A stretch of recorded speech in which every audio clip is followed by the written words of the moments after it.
Hey, salut tout le monde, je suis Ectelion et si je vous accueille aujourd'hui dans le bazar, c'est pour parler des stat blocks. Pour les 2-3 du fond qui ne savent pas du tout de quoi je parle des blocs de caractéristiques qui composent une créature. Ils sont là dans le jeu de rôle depuis toujours, depuis les toutes premières versions du tout premier jeu de rôle, et encore aujourd'hui, ils prennent diverses formes, mais ils nous accompagnent toujours. Alors aujourd'hui, en fait, je voulais aborder plusieurs thèmes. Déjà, je voulais voir, est-ce qu'ils sont vraiment nécessaires tout le temps? On le verra ensemble. Qu'est-ce qu'on en attend et qu'est-ce que j'aime un petit peu dans les stat blocks. C'est plus une vidéo dans laquelle je vais vous partager mon ressenti, les choses qui m'énervent un petit peu, les choses que j'aimerais voir être améliorées, les types de stat blocks que j'aime bien, les types de présentation plutôt des stats que j'aime bien. Et puis voilà, on va dérouler comme ça. Je vous préviens tout de suite, cette vidéo, elle n'est pas du tout écrite, pas comme je fais d'habitude. J'essaie de trouver une espèce de méthode de travail me permettant d'aller un petit peu plus vite. Donc écrire ça prend énormément de temps, donc j'essaye de travailler plus par notes, etc. sans écrire, voilà, j'essaie de revenir un petit peu à une méthode d'avant. Vous me direz ce que vous en pensez. Normalement avec le montage je devrais éviter de trop me répéter. Voilà, donc on va pouvoir commencer tout de suite en regardant un petit peu ce qu'est un stat block. Et on peut déjà parler un petit peu de sa nécessité. Puisqu'aujourd'hui, dans tous les jeux de rôle que je connais en tout cas, si jamais il y en a que je ne connais pas qui n'utilisent pas de stat block, merci de m'en faire part dans les commentaires. Mais dans tous les jeux de rôle que je connais aujourd'hui, eh bien, il y a toujours des stat blocks. On s'en sert pas forcément toujours de la même façon, en tout cas pour ma part. J'ai vu dans la petite vidéo que j'avais fait avant que vous étiez un petit peu dans le même cas que moi. Donc on va regarder un petit peu tout ça, dans quel cadre on les utilise vraiment plus que d'autres. Mais toujours est-il que dans tous les jeux que je connais, il y a des stat blocks. Pour moi, un jeu de rôle qui n'aurait pas de stat block aujourd'hui, ce serait un petit peu comme la mer sans les vagues sans l'écume sans le sel, et bien sûr le sel sans le poivre. Bon, ensuite, au niveau des stat blocks, pour moi, c'est un petit peu comme une feuille de personnage, ok ? Quand j'ouvre un jeu de rôle pour la première fois, quand je suis dans une boutique ou que je feuillette en ligne, eh bien, je veux pouvoir voir la feuille de personnage. Ça, c'est un premier point. C'est d'ailleurs un des points qui me fait beaucoup hésiter avant d'acheter un jeu de rôle qui est sous film plastique, parce que je ne peux pas voir de quoi ça parle.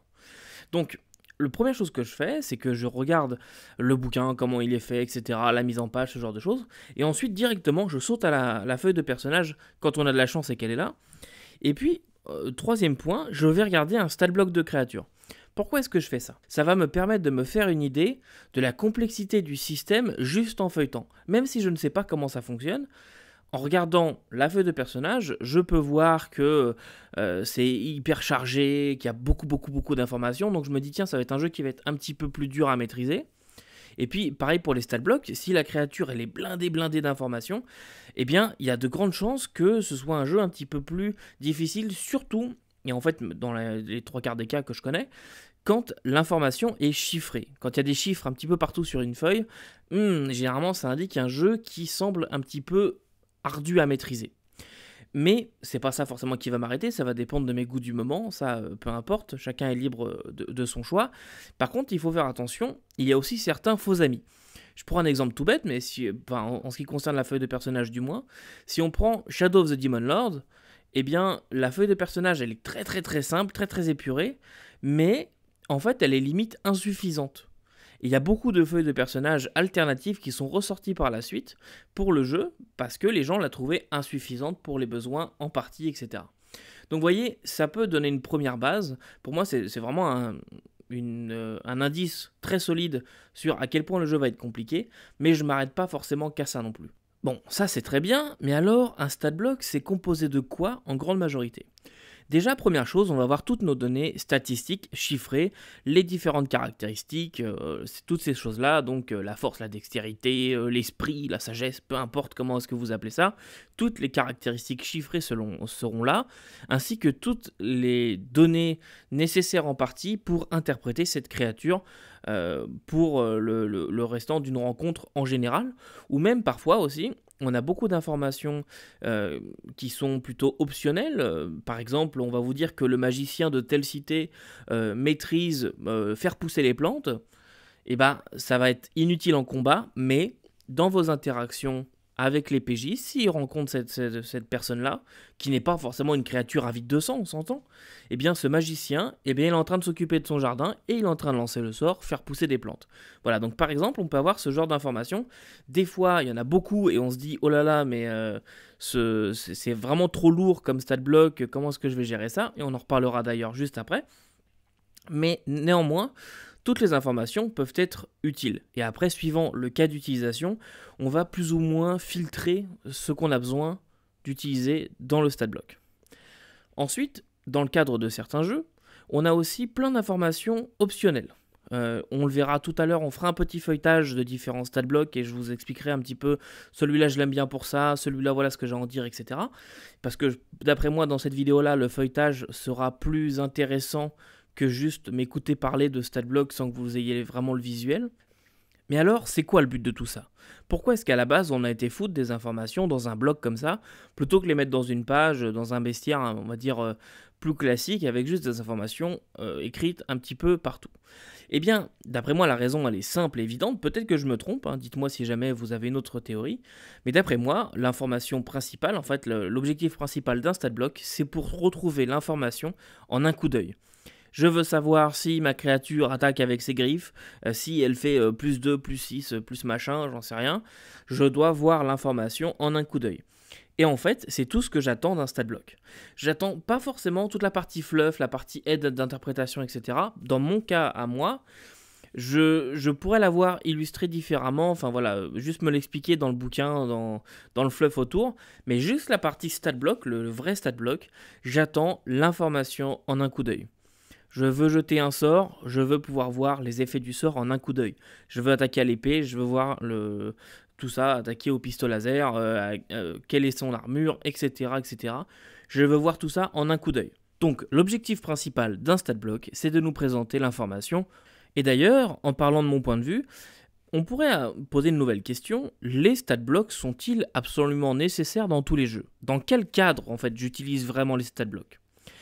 Pour moi, si le jeu va être assez tactique, va avoir des règles de combat assez avancées, etc., je vais m'en servir.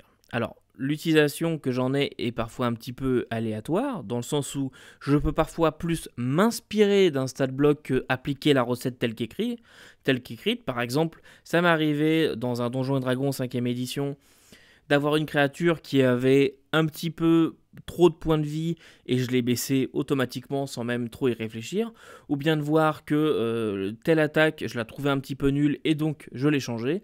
Bref, je l'ai utilisé comme une source d'inspiration. Mais majoritairement, je vais essayer de respecter le stat block dans un jeu qui se veut assez tactique, surtout si le jeu a un équilibrage qui est assez avancé, et donc dans ce cas-là, si je commence à tout toucher, je risque de déséquilibrer une rencontre, déséquilibrer une chose, et comme je ne triche pas au dé, j'aurais peur de tuer mes joueurs injustement en fait. Ou au contraire, de tellement rabaisser ma créature qu'elle en devient absolument inutile et que cette rencontre n'a servi à rien. Donc là, on est vraiment dans le cadre d'utilisation en combat. Hors combat, je regarde jamais les stat blocks pour être tout à fait franc. Il peut m'arriver de les lire au survol de la lecture du scénario. Si on me dit que par exemple que tel PNJ est là à tel endroit et qu'on me donne ces stat blocks, je vais les survoler. Mais alors en partie, jamais vous me verrez lire les stat blocks d'un PNJ pour savoir comment l'interpréter. Tout ça, ce sera préparé en avance ou improvisé sur le moment, mais jamais de ma vie, je vais lire un stat block et me servir des stats, etc. pour l'utiliser. Ça, c'est dans le cadre d'un jeu qui se veut assez tactique. J'entends par là tout ce qui est majoritairement fantasy. Dans les jeux que je maîtrise, ça va majoritairement être des jeux de fantasy. Ou Traveler aussi, dans les combats, les stat blocks sont assez courts et je vais m'en servir tel que écrit. Par contre, dans le cadre d'un jeu style horreur contemporaine, à tout hasard, genre Cthulhu, mais jamais de ma vie, je me suis servi d'un stat block, je crois. Peut-être pour me donner une idée de la résistance de la créature, mais honnêtement, je crois que je me suis jamais servi d'un stat block de ma vie dans un Cthulhu et autres jeux ambiance horrifique, Maléfice, etc. Parce que j'ai jamais vraiment trouvé d'intérêt, parce que pour moi, quand je mets en scène des créatures du mythe, enfin des créatures d'horreur, il est assez rare en fait que la solution soit de la tuer.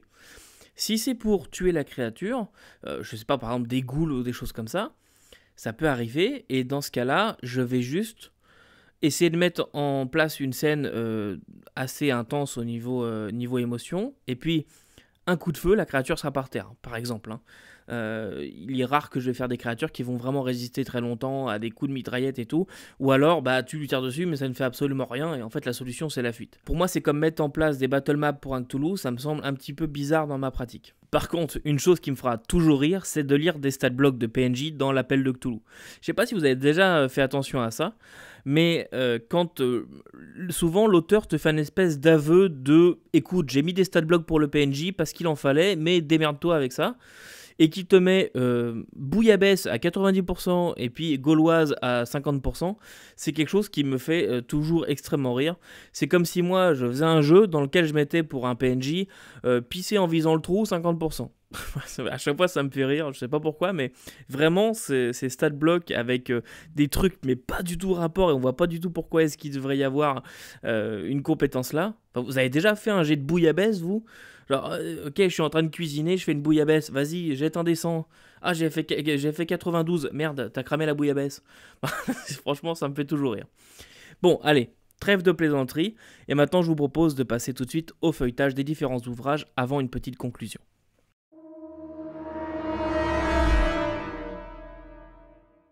Alors pour commencer le feuilletage, je vous propose en fait de revenir un petit peu dans des temps anciens.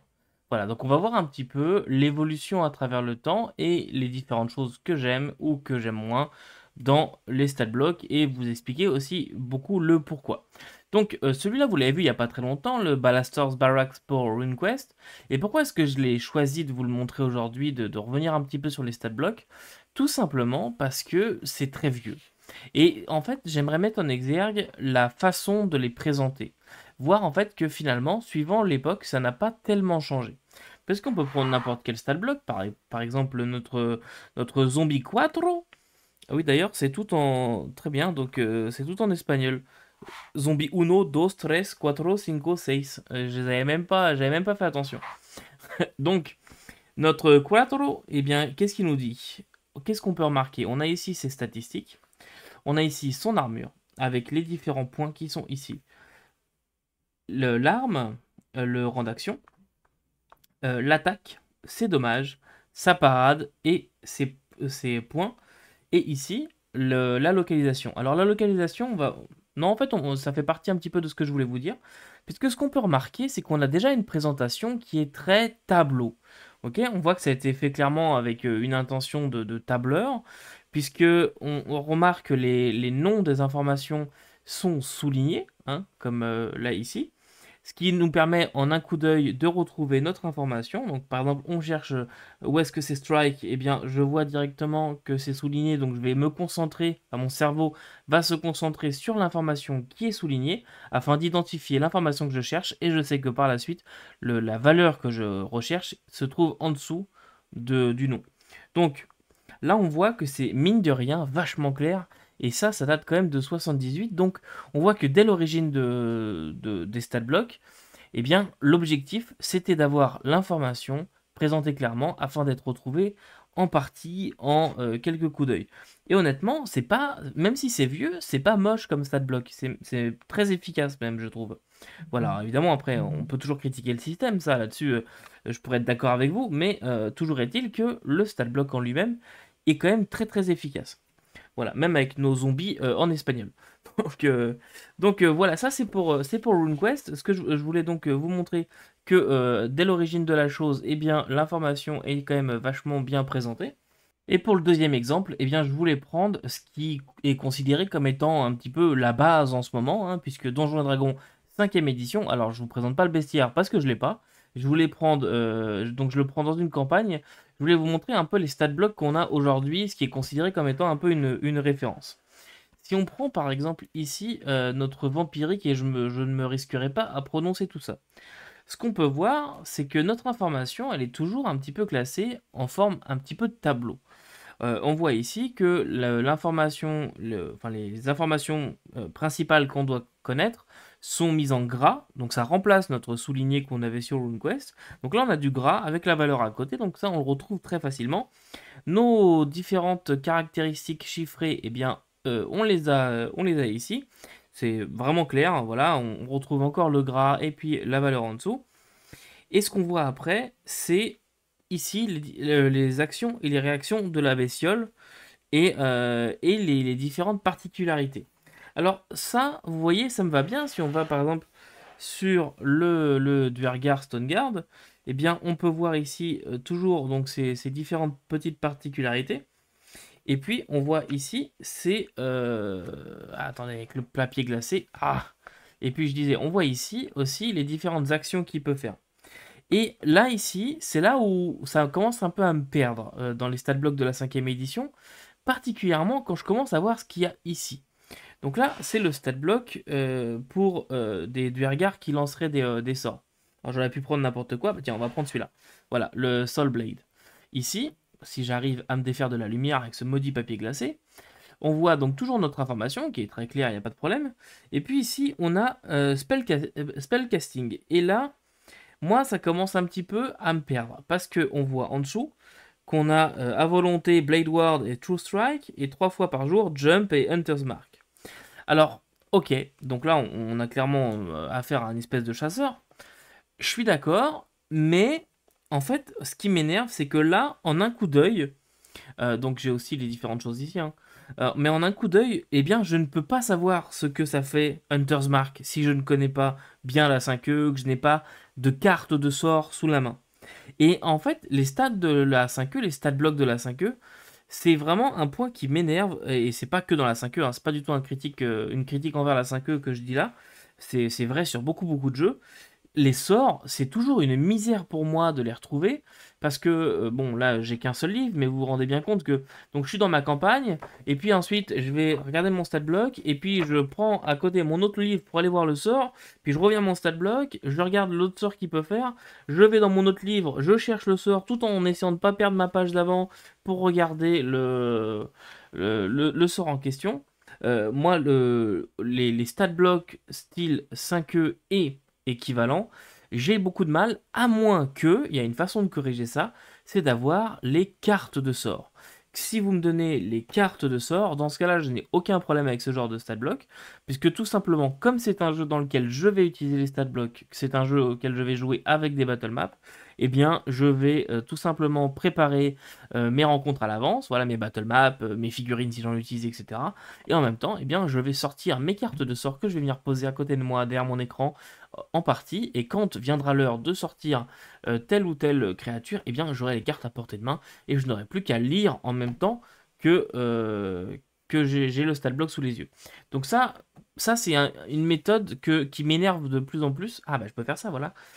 C'est un truc qui m'énerve de plus en plus de voir les sorts dans dans les stat blocks si on ne me donne pas les cartes à côté. J'avoue que j'ai énormément de mal avec ça. Mais sinon, ce qu'on constate, c'est que l'information, elle est quand même assez clairement donnée. On nous donne toutes nos informations qu'il faut ici, avec l'usage du gras, qui est devenu un petit peu la base, comme on pourra le voir. Donc le mot en gras, la valeur à côté, les petits traits rouges pour pouvoir séparer nos différentes informations. Et puis on voit ici des petits séparateurs comme action ou réaction, ce genre de choses. Donc ça pour le coup c'est assez bien. Pareil pour les variations de créatures. Ça c'est un point qu'on va retrouver sur beaucoup de jeux. Ça j'aime bien. Ça j'aime bien parce que ça me permet ensuite d'aller lire ça avant de les mettre en jeu et de me dire ah mais finalement pour contrer l'usage de tel sort de tel personnage parce que je sais qu'il va le faire comme il le fait à chaque fois, et ben je pourrais utiliser telle variation. Ce qui n'a pas pour objectif de les faire chier, simplement ça a pour objectif de les amuser, de rendre la rencontre plus intéressante et donc de créer une session de jeu plus intéressante. Donc moi je vais me servir beaucoup des variations de créatures pour 5e et autres jeux hein, qui utilisent tout ça. Voilà, donc ça c'est pour, on va dire, la base de ce qui est utilisé aujourd'hui par beaucoup de joueurs. Ensuite, je voulais vous parler de Traveller. D'ailleurs, ce bouquin-là, je l'ai reçu il y a vraiment pas longtemps. C'est une compilation d'aventures. pouvez voir le numéro 1 à 5. Je voulais vous parler de Traveler parce qu'il utilise des stat blocks que je trouve assez intéressants. Plutôt une espèce de variation de stat block suivant ce qu'il a besoin de faire. Si on regarde les stat blocks d'un PNJ plutôt à tendance humanoïde, intelligent, voilà, qui peut raisonner, etc. Voilà, je vais mettre ça comme ça. On peut voir que c'est présenté sous la forme de carrés foncés, écrits en blanc, donc c'est assez clairement présenté, avec le nom de l'information sur un fond orange, comme ça attire l'œil. Donc ici on n'a pas de gras, mais on a le fond orange qui vient remplacer et qui fait le même effet. On a nos différentes valeurs chiffrées. Et puis ensuite, ici, on a les skills qu'il maîtrise ou qu'elle maîtrise, dans le cadre de madame par exemple. Et puis ensuite, on a les équipements avec leurs dégâts. Donc, par exemple, là, je sais que mon fusil va faire 3D de dégâts et qui possède le trait Auto 2. Bon, vous, ça vous dit rien, mais quand on joue à Traveler, ça, on le sait. Voilà, donc ça, c'est très clair, je trouve, comme stat block. Alors évidemment, là, il n'y a pas forcément de sortilège à gérer, donc c'est beaucoup plus simple de présenter ce genre de stat block, hein, mais c'est quand même bien mis. Et ensuite, quand il s'agit de créatures que je vais appeler plus bestiales, plus animales, eh bien, on va se retrouver sur ce genre de choses. Donc, hop, on va enlever l'effet papier glacé. Voilà, ici on voit que notre créature, qui n'a pas du tout une tête de porte-bonheur, eh bien, elle a pas du tout les mêmes informations. Enfin, si, mais présentées différemment. On va avoir moins l'utilisation de gras. Alors ça a peut-être été une chose intéressante. Le skills, par exemple, aurait pu être en gras, attack, stray et behavior, aurait pu être en gras.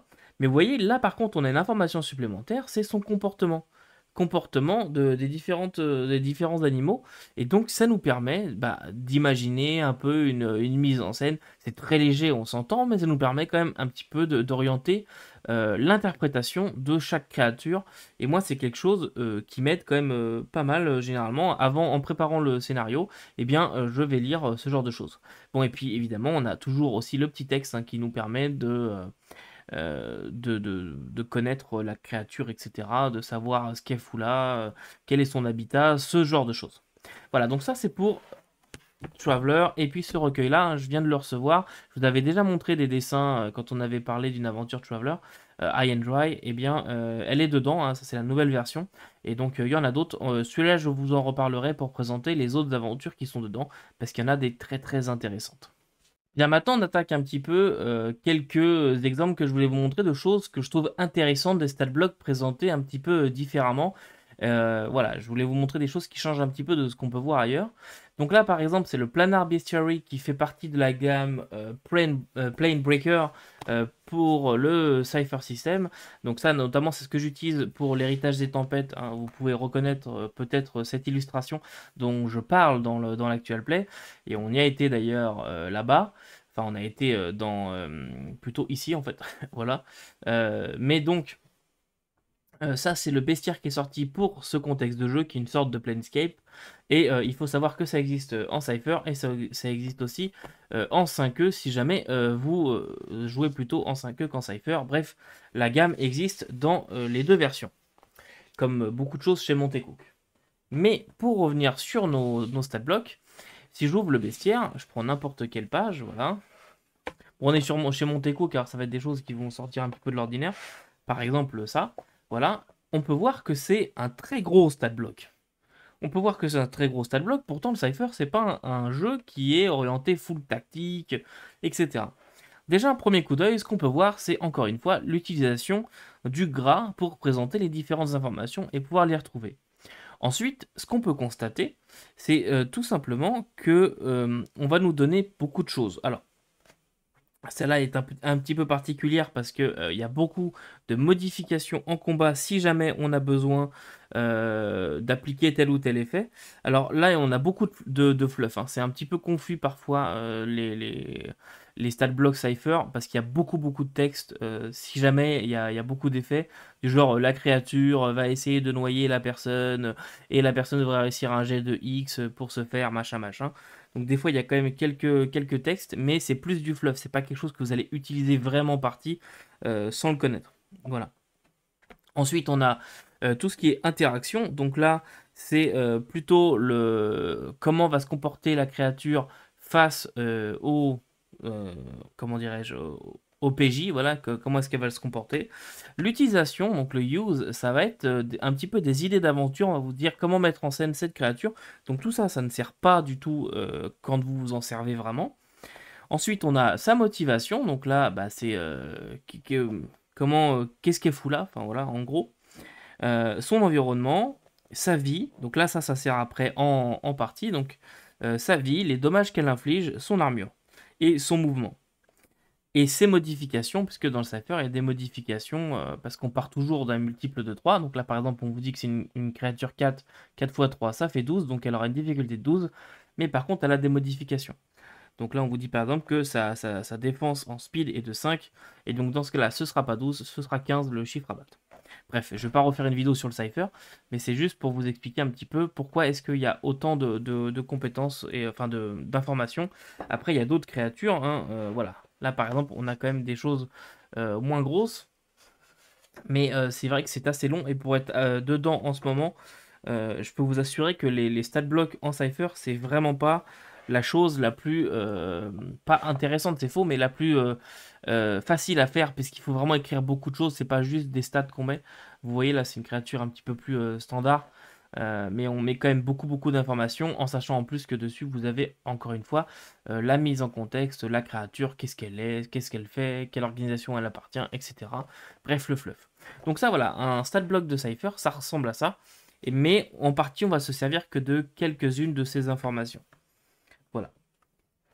Donc ça, c'est pour le Cypher System. Et dans ce cas-là, c'est le Planar Bestiary. Un exemple que je trouve intéressant. Autre exemple que je trouve intéressant, mais que je vais classer du côté des mauvais élèves, le bestiaire de Chulveng, qui fait un petit peu comme le reste de la gamme. Bah, c'est un peu le bordel, hein. On va prendre n'importe quelle créature, j'ouvre au hasard. Hein. Évidemment, là, on n'a pas de stats. Alors, on va tourner la page. Voilà. Donc, voilà un gros stat block. Faut l'avouer, hein, c'est pas tous les stat blocks qui sont comme ça. En Trudveng. Alors, on voit encore une fois l'utilisation de gras pour nous présenter les différents types d'informations. Donc, on a le type, l'âge, la taille, le mouvement, le facteur de peur, etc. Donc, on a nos informations qui sont en gras. Par contre, on voit qu'il y a énormément d'informations présentées sur ce stat block. Et là, ils sont tous utiles en partie. Donc, on va nous dire par exemple que c'est parce qu'il y a aussi une utilisation de points de combat dans Tool Drain. Et donc, on nous donne ici les points de combat différents et les différentes variations d'attaque qu'elle pourrait faire afin de ne pas les calculer en combat. Et tout ça donc prend un petit peu de place quand même. C'est quand même assez clairement présenté. Hein, pour vous, ça semble peut-être un peu le bordel, mais quand on sait y jouer, c'est assez clair. Ça, ce sont ses skills. Ceux-là seront peut-être pas tous non plus intéressants en combat. On va surtout se servir de ses capacités de lanceur de sorts, de les dégâts qu'elle fait, etc. Et puis ici, on a les exemples d'attaque. Donc pour éviter d'avoir à tout recalculer les points, et ben, on peut dire je fais 2 par round. Donc ici, je vais mordre 2 fois et après, enfin, je vais mordre et après attaquer avec mes cornes, par exemple. Et en même temps, eh bien, on a un petit peu tout le bordel qu'il y a à côté. Oui, c'est ça. C'est bien lié à la même créature. Donc là, on est quand même sur du démon. Hein. On n'est pas sur une créature que vous croisez à tous les coins de rue. Mais on voit ici, on a toute une page de trucs, ses immunités, le fait qu'elle voit dans le noir, son corps de feu, avec ici, on a des dégâts qui s'appliquent donc en partie, puisque si quelqu'un le touche, eh ben, il va prendre ça comme dégâts, etc., etc. Donc vous voyez, il y a énormément d'informations pour une créature. Et en fait, ça s'arrête ici. Hein. Voilà. Ça, c'est un bloc qui appartient à notre créature, mais tout ce qui est là et là, c'est la même créature. Donc là, pour moi, on arrive à un point où c'est trop. Voilà, là c'est trop. Il faut vraiment, si je me sers de ça, il faut vraiment que je le prépare avant la partie. Il faut que je le prépare avant la partie parce qu'en partie, moi, j'y arriverai pas. Je vais prendre une créature peut-être un petit peu plus simple pour que vous ayez un meilleur exemple. Voilà.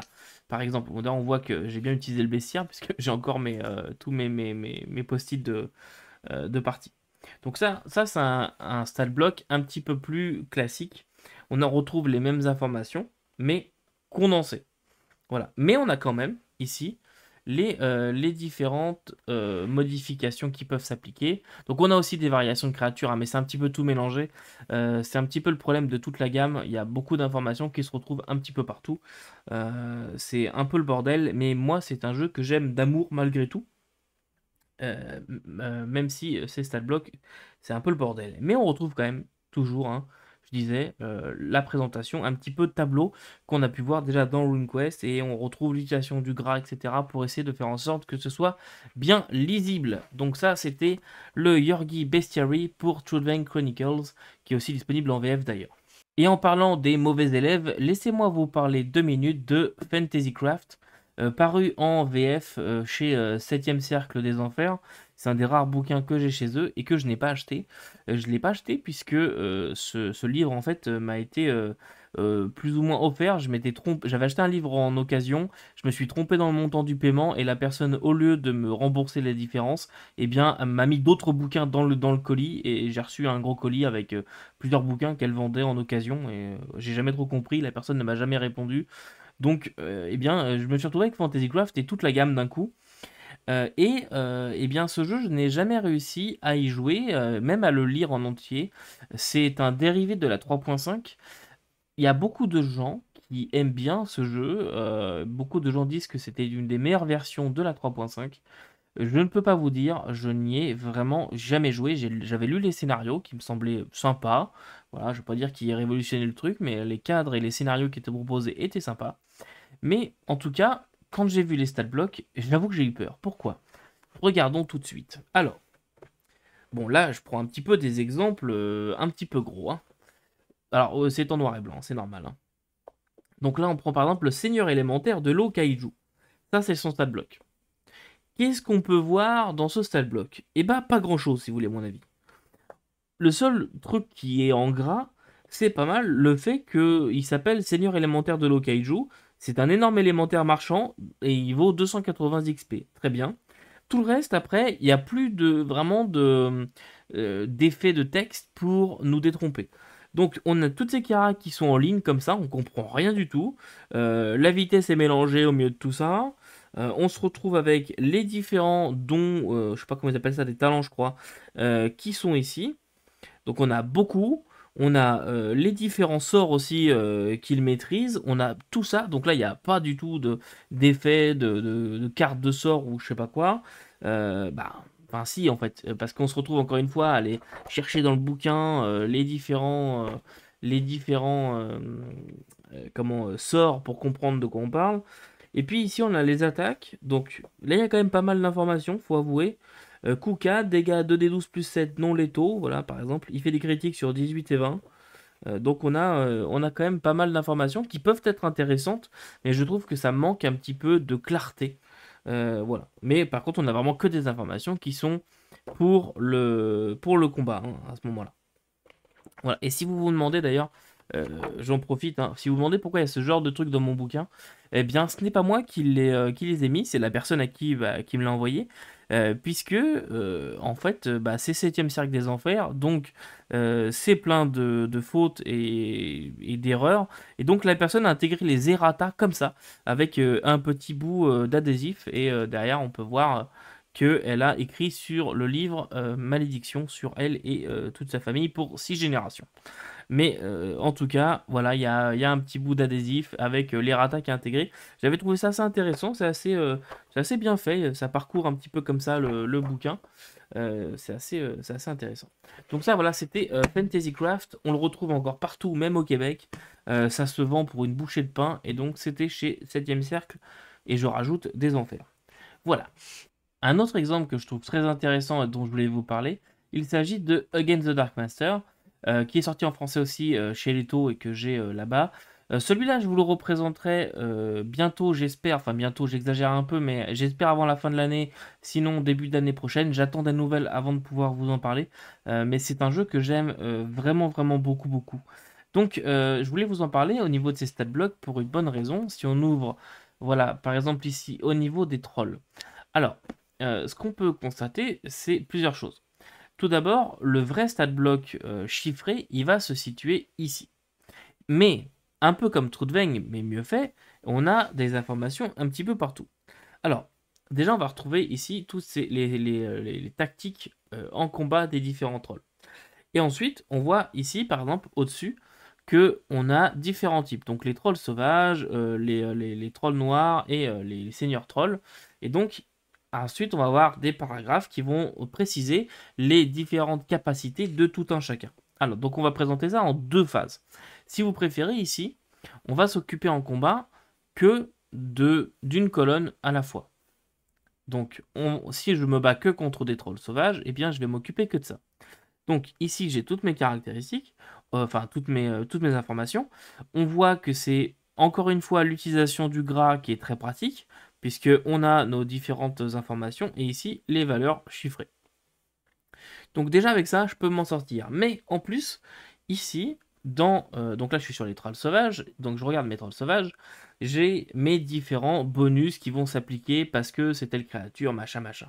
Donc là par exemple, j'ai un bonus de plus 20 pour mes jets de furtivité dans les environnements sauvages. Parce que je suis un troll sauvage, dans les environnements naturels, pardon. Puisque je suis un troll sauvage, j'ai l'habitude de naviguer dans ce genre de milieu, donc j'ai un bonus. Donc, ce qu'on peut voir, c'est que on a nos différentes capacités.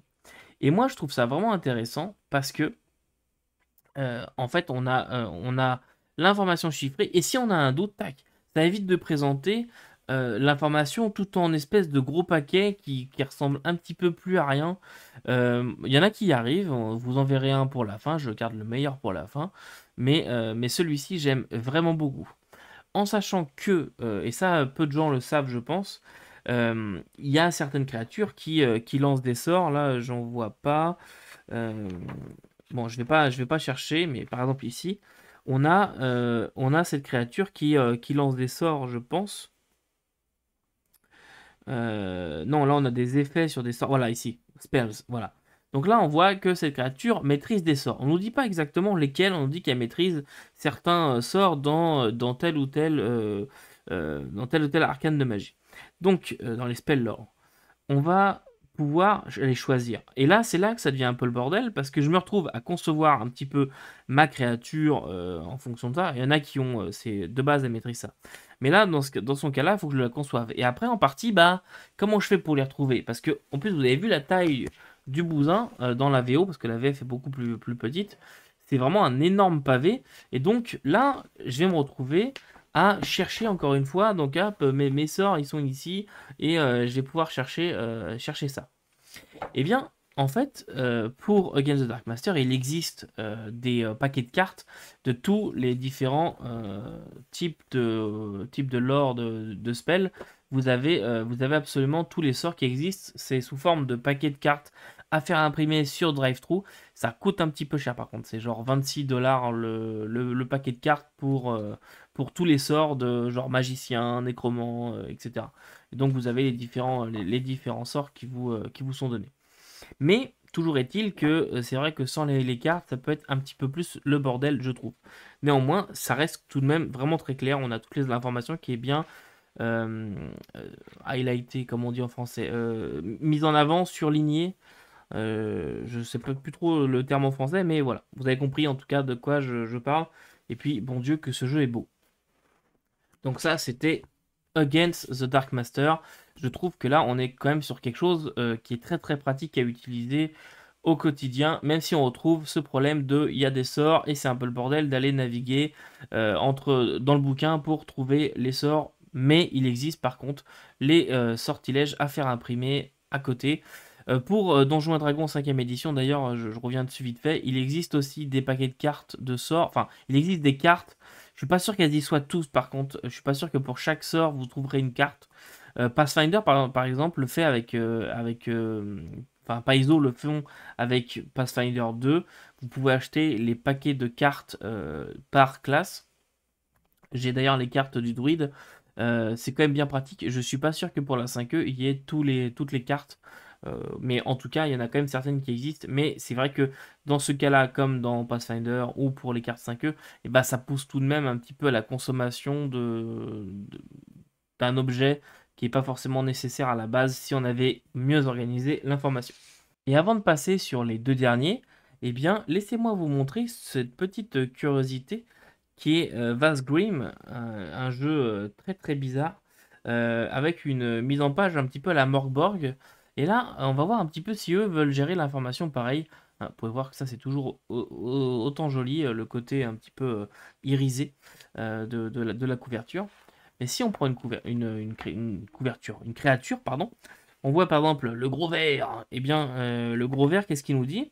Eh bien, il nous dit que ces stat blocks, en fait, il fonctionne un petit peu comme d'habitude, alors que le reste de la maquette est un espèce de bordel un petit peu à la Morgborg. C'est quand même plus clair que Morgborg, hein. Mais c'est ça, c'est quand même le bordel. Et bien, dès qu'on arrive sur le stat block, et ben là, crac. On a l'utilisation du gras pour les différents noms des choses, et puis on a la valeur qui est à côté. Pas beaucoup plus, pas besoin de beaucoup plus, mais on a quand même toutes nos informations qui sont là, et ça reste vraiment clair. Même si le bouquin peut être un petit peu le bordel, eh bien on voit que ça reste quand même assez clair. Donc ça, c'est pour Vazgrim. On voit que même eux, finalement, eh bien, ils arrivent à trouver une certaine stabilité dans les stat blocks. Et là, on arrive sur des stat blocks qui me font bien rire, hein. Donc là, on est pour l'appel de Cthulhu. C'est la campagne Horreur sur l'Orient Express. C'est le volume 1 de Londres jusqu'aux Alpes. C'est une campagne que je devrais faire jouer normalement l'année prochaine si tout va bien. Dès qu'on aura fini Curse of Strahd, eh bien, je partirai là-dedans. Et puis, regardons pourquoi est-ce que ça me fait marrer. Donc, dans cette campagne, il y a différents PNJ. Évidemment, j'avais mis mon doigt pour marquer la page et je l'ai perdu. Mais on a par exemple Madame Arcana. Madame Arcana, c'est une médium à Marseille. Comment sont présentés nos stat blocks? Eh bien, on a plusieurs choses. On a déjà ici son âge qui est en gras, donc déjà son nom qui est mis en avant, son âge et son occupation, ce qui peut être intéressant d'un premier coup d'œil. Ses différentes caractéristiques. Là, on voit par contre qu'on n'a pas la carac qui est en gras par rapport à la valeur. Bon, c'est quand même assez clair, mine de rien. Son bonus au dommage qui est là en gras par contre, mais la valeur n'est pas mise en avant. Bon, ça ici, une sorte des skills qui font bande à part pour l'utilisation des armes. Ça c'est intéressant parce que dans ce cas-là, on ne se perd pas avec ce qui sera utilisé plutôt hors combat. Ici, on a les différents skills, on en reparle juste après. On a les langues parlées, ça c'est intéressant, c'est mis à part et ça permet de les retrouver beaucoup plus facilement. Donc on voit qu'elle parle français, que c'est sa langue maternelle à 70%. Bon bah ok. L'anglais et l'allemand. Et que madame apparemment sait parler aux morts. Pour une médium, c'est quand même pratique. Mais là où le fun commence, c'est quand on voit qu'elle a le skill faire de la bouillabaisse à 90%. Honnêtement, ça me fera toujours rire. Donc elle fait de la bouillabaisse à 90%. Et puis on a le fameux François Laverge qui lui a tout de même le skill fumer des Gauloises à 80%. Le pauvre, on peut le comprendre, c'est pas toujours simple pour avoir vécu avec des parents qui fumaient des Gauloises. C'est pas toujours les plus simples à supporter, on va dire. Parole de non-fumeur. Ça, c'était pour l'appel de Cthulhu. Des stat blocks qui me font toujours rire. Donc là, par exemple, on est dans un cas typique où le stat block, je vais le lire avant la partie juste pour savoir un petit peu à qui j'ai affaire. Mais vraiment en partie, je m'en servirai tellement pas. Je me vois mal mettre vraiment des combats au tour par tour qui vont durer longtemps. Dans un Cthulhu, pour moi, ça se prête mal. Mais je sais qu'il y a des gens qui jouent comme ça. Et il n'y a pas de jugement hein, quand je vous dis ça. Mais pour moi, voilà, par exemple, mettre des battle maps, des figurines sur une map et tout, pour un Cthulhu, ça, pour moi, ça rentre pas du tout dans ma pratique. Mais ça, c'est des années de déformation en maléfice, je pense aussi, qui m'ont amené à ça. Et honnêtement, l'utilisation de StatBlock pour Cthulhu, juste à titre informatif, avant la partie, ou même pendant, mais pour me souvenir de qui fait quoi. Voilà, par exemple, les langues parlées, ça c'est quelque chose que je trouve intéressant, puisque ça va me permettre de voir directement en un coup d'œil si je veux échanger entre deux personnages. Est-ce qu'ils parlaient une langue étrangère que les joueurs, par exemple, ne parleraient pas? Eh bien, en un coup d'œil, ça, je pourrais le voir. Ça peut être effectivement intéressant, mais je n'en vois pas plus l'intérêt que cela. Et enfin, et oui, il faut bien parler un moment de ce qui fâche, Donjons et Dragons 4ème édition. Pour moi, ce jeu possède les meilleurs stat blocks jamais inventés pour un jeu de type fantasy, de type Donjons et Dragons. Pourquoi? Eh bien, regardons un petit peu. Je pense que j'ai mis le post-it pour ça. Vous allez pouvoir voir. Hop, voilà. Alors, un stat block plutôt classique va ressembler à ça. Alors, on a plusieurs choses qui sont intéressantes. Ici, on a le nom de la créature, le nombre d'XP qu'elle remporte, etc. Son type, sa taille, machin. Tout ça est mis dans un petit cadre plus foncé que le reste. Ok. Ensuite, ce qu'on peut voir, c'est qu'on a les différentes informations, encore une fois, en gras. L'utilisation du gras est mise en avant avec la valeur à côté. C'est assez clair, donc on a son initiative, ses sens, ses points de vie, sa CA, etc. Et ses différentes sauvegardes de vigueur, de réflexe, de volonté. Pour Donjons et Dragons 4, c'était intéressant. Donc là, on a les informations qu'on peut retrouver en 5e, présentées à peu près de la même façon. Ici, on peut voir ensuite qu'on a ces différentes capacités. Et c'est là que ça devient vraiment intéressant. Parce que là, on voit par exemple que Morsure, elle a plus 13 contre la CA et va faire 2d8 plus 7 de dégâts. Ok, ça c'est assez simple, c'est une de ses attaques. Je trouve que c'est bien présenté. On voit aussi que c'est une action simple et qu'elle peut le faire à volonté, donc elle peut mordre à chaque tour. Et puis on voit après que on a différentes choses. Ce que ça va nous permettre, et ça va peut-être être plus intéressant, voilà, si je ne m'étais pas trompé de page, ici, voilà, on va avoir par exemple l'incantateur féerique. Donc on en retrouve exactement la même description, les mêmes caractéristiques, machin, présentées de la même façon. Mais par contre, ici, qu'est-ce qu'on voit? Eh ben on voit les sorts. Oh là là. Et on voit les sorts, on voit tout l'effet du sort. Alors on n'a pas le lore, enfin tout le blabla sur le sort, on en parlera juste après de ça. On n'a pas tout le blabla sur le sort, mais par contre, eh bien, on a tout ce qui est nécessaire en jeu. Alors, certains trouveront que c'est un point négatif, puisque ils vont considérer que ça se rapproche trop du jeu de plateau, ce qui était une des grosses critiques faites à Donjons et Dragons 4ème édition. Et moi, je suis pas d'accord avec vous. Parce que rayon d'humilité ou rayon de rejet de printemps, j'ai pas tellement besoin de savoir pendant 25 lignes d'avoir tout un rayon se sort de vos mains et il est plein de petites fleurs et de machins et tout. Ça, je préfère que ce soit le joueur qui me le décrive. Surtout que des fois, quand même, il y a un petit peu de fluff quand c'est pas tellement évident. Par contre, je veux vraiment avoir dans mon stat block, je veux les données chiffrées et ce que ça va vraiment faire, puisque là on est dans le cadre d'un jeu qui se joue tactique avec des battle maps, des machins, des trucs. Là j'ai besoin et je veux avoir l'information disponible sous la main directement. Et donc tac, là dans ces stat blocks là, qui sont plus courts à peu près que tout ce que je vous ai présenté, là j'ai vraiment tout ce que j'ai besoin. Et comme il n'y a pas de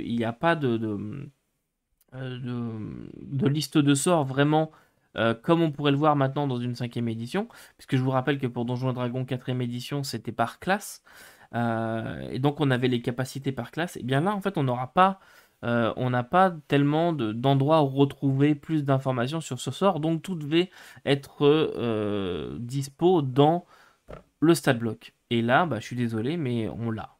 On a tout ce qu'il nous faut, et moi j'aime vraiment beaucoup, beaucoup, beaucoup ces stat blocks. Et c'est vrai comme ça pour chaque créature, il n'y a pas d'exception.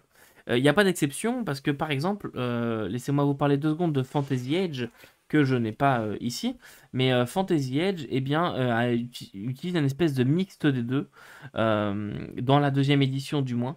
Ils vont, même dans la première en fait, majoritairement on va avoir ce genre de stat block où on va avoir toute l'information mise à un endroit, et dans de très rares cas, quand ça prendrait trop de place ou qu'on veut faire appel à des sorts que pourraient maîtriser les joueurs, eh bien on va renvoyer vers le livre des joueurs, enfin vers le livre des sorts, et là dans ce cas-là des fois on a besoin d'aller chercher de l'information complémentaire.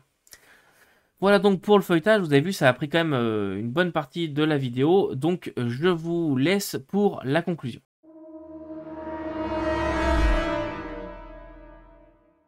Promis, vous arrivez bientôt au bout de cette très longue vidéo que certains qualifieraient de suicide algorithmique. Écoutez, hein, j'assume ce que j'ai fait, vous allez comprendre pourquoi est-ce que cette vidéo était longue à sortir, au moins vous en aurez pour votre argent que vous ne me donnez pas. Donc, au niveau des stat blocks, qu'est-ce qu'on a vu? On a vu que beaucoup de StatBlock, malgré des formes, des mises en page différentes, etc., finalement, en fait, ils se ressemblent beaucoup. Ils se ressemblent beaucoup puisque l'information, elle est toujours mise en avant d'un côté, donc on a nos caractéristiques, nos choses comme ça qui sont toujours à peu près mis en avant. Et puis on a nos valeurs à côté, dans des formes qui ressemblent plus ou moins à des tableaux. Ce qu'on peut en conclure, c'est à peu près ça, je pense. Je suis allé faire un tour après, histoire de pas passer pour un imbécile. Je suis allé faire un tour et vérifier du côté de nos amis les indépendants. J'étais un petit peu parcourir ma bibliothèque itch.io pour aller voir un petit peu ce que tout un chacun va nous proposer. J'ai ouvert pas mal d'exemples et au final, même si ils ont des façons un peu différentes encore une fois, on retrouve tout de même, la majorité du temps, cette présentation un petit peu plus classique pour les créatures, etc. Et est-ce que ça veut dire que ce qu'on a aujourd'hui, c'est la forme la plus ultime? Honnêtement, je ne sais pas exactement comment est-ce qu'on pourrait faire beaucoup mieux. On va pas se mentir. Le seul point qui, moi, me gêne un petit peu dans les StatBlock, c'est cette histoire de sort. J'avoue que c'est un point qui me choque un petit peu. Je ne comprends pas pourquoi il n'y a pas plus de gens qui râlent sur le fait que la majorité du temps, les sorts ne soient pas inclus dans le StatBlock et que ça fasse beaucoup d'allers-retours dans les bouquins. C'est d'ailleurs un des gros avantages à jouer avec une plateforme virtuelle et les systèmes intégrés, c'est que dans ce cas-là, on n'a plus de bouquins et on a tout à portée de clic. Mais quand on joue avec des bouquins, moi je trouve que ça fait quand même pas mal d'allers-retours. Mais de l'autre côté, j'avoue que quand on regarde un StatBlock 5e édition et un StatBlock 4e édition, l'avantage de la 5e, c'est qu'il paraît plus clair, il est moins compacté. Là où en 4e édition, oui, on a toute l'information, on a tout qui est très clairement lisible, mais quand on regarde ça pour la première fois, on se dit un petit peu, waouh, il y a beaucoup d'informations. Et donc, même s'il y a les sorts, ça fait un petit peu une espèce de, comment dirais-je, un effet répulsif. Et d'ailleurs, en parlant d'effet répulsif, je pense sincèrement que, tout à l'instar d'une feuille de personnage, un StatBlock mal construit peut faire ou défaire le succès d'une gamme. C'est peut-être un peu étrange de dire ça, mais j'ai vraiment l'impression que si votre jeu il a des StatBlocks complètement foutraques ou très lourds, même si c'est utile, intéressant, etc. Je vais prendre les deux exemples que je vous ai montrés, le Cypher et Trudvang. Je peux comprendre qu'en ouvrant le bouquin, si on ne sait pas exactement comment ça marche et tout, on arrive là-dessus, on puisse se dire « Oulala, non, ce jeu, il va être beaucoup trop compliqué, c'est clairement pas pour moi ».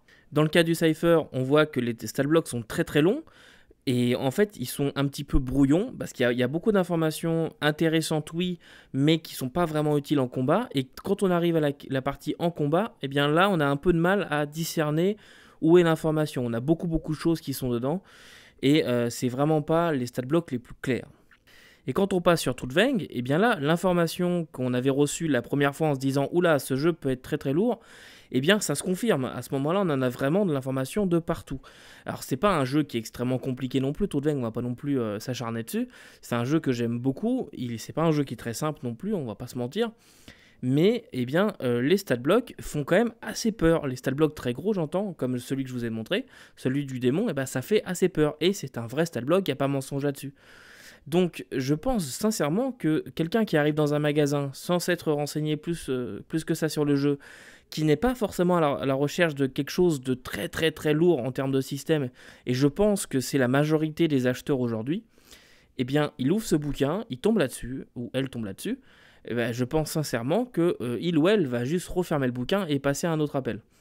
Et je pense que ça fait partie du succès ou non d'une gamme, à savoir comment est-ce qu'on a présenté l'information, parce qu'il y a des jeux qui vont être assez lourds, mais si l'information est bien présentée, d'ailleurs comme Pathfinder 2, je ne l'ai pas montré en exemple, mais j'y pense maintenant, si vous prenez Pathfinder 2, c'est un jeu qui est lourd, mais il a des StatBlocks très bien faits. Et donc dans ce cas-là, Pathfinder 2, les gens vont avoir tendance à plus partir vers un Pathfinder 2 qu'un Trudvang par exemple, alors que techniquement, je pense que Trudvang est moins complexe qu'un Pathfinder 2. Voilà donc ce que j'avais à vous dire sur les StatBlocks. J'espère que vous voyez où je voulais en venir avec tout ça. On a quand même aujourd'hui de beaux StatBlocks. On a des choses qui sont bien présentées, bien mises en page.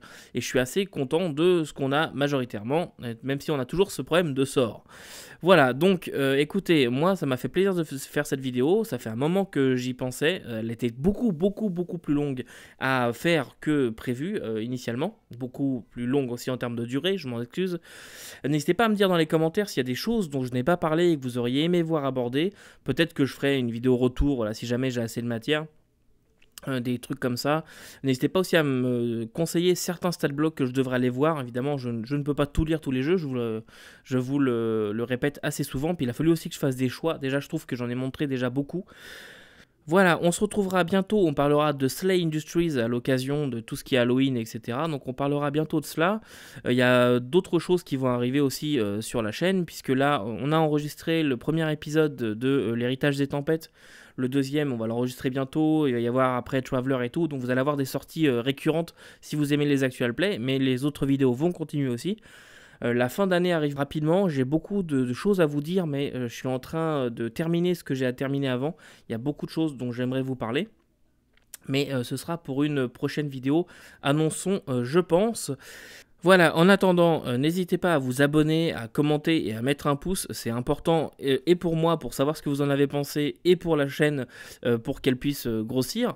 Et puis écoutez, en attendant, n'oubliez pas que vous ne pouvez pas tout lire et tout faire jouer, mais vous pouvez toujours essayer. Salut!